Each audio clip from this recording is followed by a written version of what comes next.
আসসালামু আলাইকুম, বিসমিল্লাহির রহমানির রহিম। সুপ্রিয় শিক্ষার্থীবৃন্দ, তোমরা যারা টেকনিক্যাল স্কুল কলেজে পড়াশোনা করো, তোমাদের বর্ষমধ্য পরীক্ষা 2026 বিষয় দশম বাংলা 2। তো দশম শ্রেণীর বাংলা 2 নিয়ে অনেকেই আমাকে কমেন্ট করেছো যে স্যার আমাদের বর্ষমধ্য পরীক্ষার একটি নমুনা প্রশ্ন তৈরি করে দেন। তো ইনশাআল্লাহ আজকের আয়োজন তোমাদের এই নমুনা প্রশ্ন নিয়ে আলোচনা করব।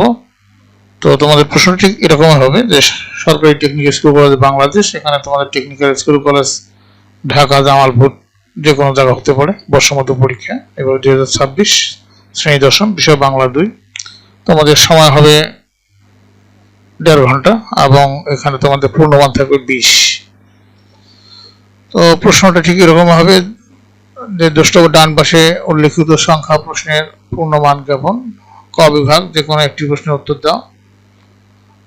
এক হলো উদ্দীপকটি পড়ো এবং প্রশ্নগুলোর উত্তর দাও। যে শিক্ষা প্রতিষ্ঠান থেকে লব্ধ শিক্ষা পূর্ণাঙ্গ নয় বলে ব্যাপকভাবে বই পড়া দরকার, কারণ সুশিক্ষিত লোক মাত্রই হলো সশিক্ষিত। যথাযথ শিক্ষিত হতে হলে মনের প্রসাদ দরকার, তার জন্য বই পড়ার অভ্যাস বাড়াতে হবে, এজন্য লাইব্রেরি প্রতিষ্ঠা প্রয়োজন। এখানে সৃজনশীল প্রশ্ন ক হলো বই পড়া, প্রবন্ধটির লেখককে। খ হলো ব্যাধি সংক্রামক, স্বাস্থ্য নাই কেন। গ হলো এজন্য লাইব্রেরি প্রতিষ্ঠা প্রয়োজন, উক্তিটি বই পড়া প্রবন্ধের আলোকে ব্যাখ্যা করো। আর ঘ হলো সুশিক্ষিত লোক মাত্রই সশিক্ষিত, উদ্দীপক ও পঠিত প্রবন্ধের বক্তব্য এই কথাটি ধারণ করে বিশ্লেষণ করো। এখানে এই কতে ছিল হাফ নাম্বার, খতে হলো 1 নম্বর, গতে হলো 1.5 নম্বর এবং ঘতে হলো 2 নম্বর। এই একটা প্রশ্ন, এখানে দুইটা প্রশ্নের মধ্যে যে কোনো একটা লিখতে হবে তোমাদেরকে। 2 নম্বর প্রশ্ন, উদ্দীপকটি পড়ো এবং প্রশ্নগুলোর উত্তর দাও। আধুনিক শিক্ষায় শিক্ষিত মা, স্বামী ও 2 ছেলে মেয়ে নিয়ে তার সুখের সংসার। স্বামী ও স্ত্রী দুজনেই চাকরি করেন, তবে এ নিয়ে তাদের সন্তানের উপর কোনো প্রভাব পড়ে না। বাসায় পর্যাপ্ত খাবার, বিনোদনের জন্য টেলিভিশন, কম্পিউটার রেখে যান। 2 ভাই বোন সারাদিন টেলিভিশন দেখে ও কম্পিউটারে গেমস খেলে সময় কাটায়। বাইরের প্রকৃতি দেখার আগ্রহ তাদের জন্মে না। এখন প্রশ্ন হলো হরিপুরের পুত্রের নাম কি। এখানে এই যে হাফ নাম্বার। খ হলো অপু কেন জড়ানো আমের চাকলাগুলো গিলছিল, এখানে 1 নম্বর। উদ্দীপকের সমবায় পরিবারের সঙ্গে আম মাটির ভেপু গল্পের সর্বজয়ের পরিবারের পার্থক্য বর্ণনা করো, এখানে 1.5 নাম্বার।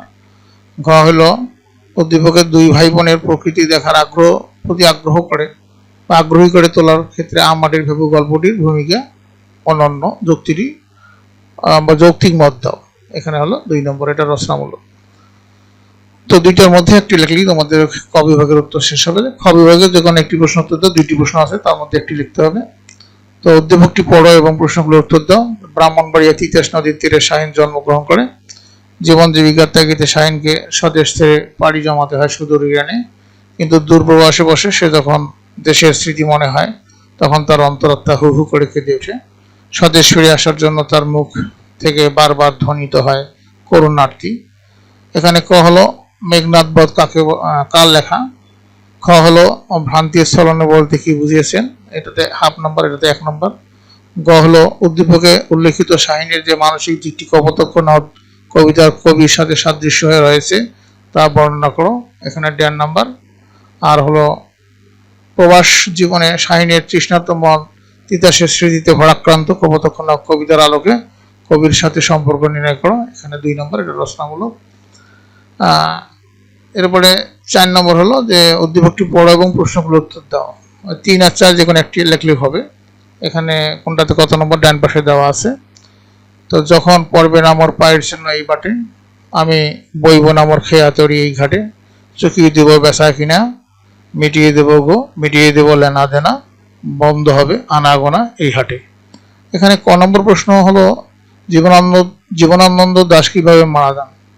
আমি চলে যাব বলে এই কথাটি দ্বারা কি বোঝানো হয়েছে, এখানে 1 নম্বরে ক নম্বর হলো হাফ নম্বর আর খতে হলো 1 নম্বর। গ অনুচ্ছেদের প্রথম 2 চরণ সেই দিনে এই মাঠ কবিতায় কোন ভাবটি ধারণ করে ব্যাখ্যা করো, এখানে 1.5 নম্বর। আর অনুচ্ছেদ ও সেই দিন এই মাঠ কবির বিদায়ের মধ্য দিয়ে যে বিষয়টি উপস্থাপিত হয়েছে তা বিশ্লেষণ করো, এখানে 2 নম্বর। আচ্ছা, এই 3, 4 আর 1, 2 এখান থেকে একটা করে উত্তর দিলেই হবে। আর গ বিভাগ তোমাদের এখানে ওই সেকেন্ড পার্ট যে অংশটা এটা একসাথেই যুক্ত থাকবে। তো 5 নম্বরে যে কোনো 2টি প্রশ্নের উত্তর দাও।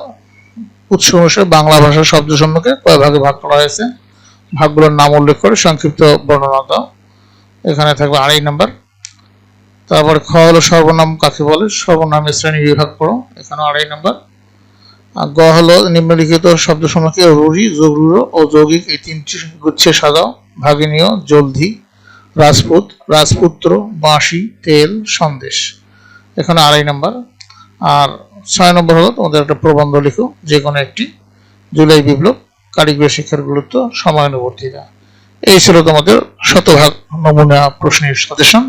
আশা করি তোমাদের পরীক্ষা অনেকটা উপকারে লাগবে। তোমরা সবাই ভালো থাকো, সুস্থ থাকো এবং পরবর্তী ক্লাস দেখার আমন্ত্রণ জানিয়ে আজকে এখানে বিদায় নিচ্ছি। খোদা হাফেজ।